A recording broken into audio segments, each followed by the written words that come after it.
Hey guys, in this video I am going to show you that how to fix network failure message in the Ark Survival Evolved. So I will show you the 7 methods to solve this error. I hope one of them will work for you. Our first and the most effective method is that you have to just change the router of internet connection. If you are using the mobile data, then you have to just turn it to the Wi-Fi, and if you are using the Wi-Fi, then you have to just turn it to the mobile data. And our second method is that you have to just turn your airplane mode on for 4 to 5 seconds and then turn it off and restore your internet connection. After doing so, your problem will be fixed. If not, then you have to just move to the third method. You have to open your Play Store or App Store, whatever you are using in your Android or iPhone, and then search here for your game and then check if it is updated or not.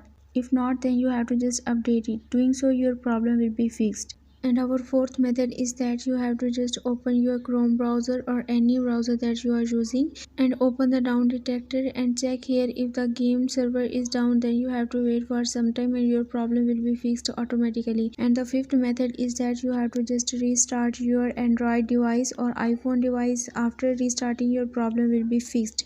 If still you are facing the same problem, our sixth method is that you have to just simply uninstall the game and then again install it. If your problem persists, then you have to just contact to the support team of the ARK Survivor Evolved. After this, they will contact you and your problem will be fixed. I hope this video will be helpful for you. For more information, you can visit my website whose link I have shared in this video's description. So leave a like and a comment for this video and also subscribe my channel. Let me guide. Thanks for watching.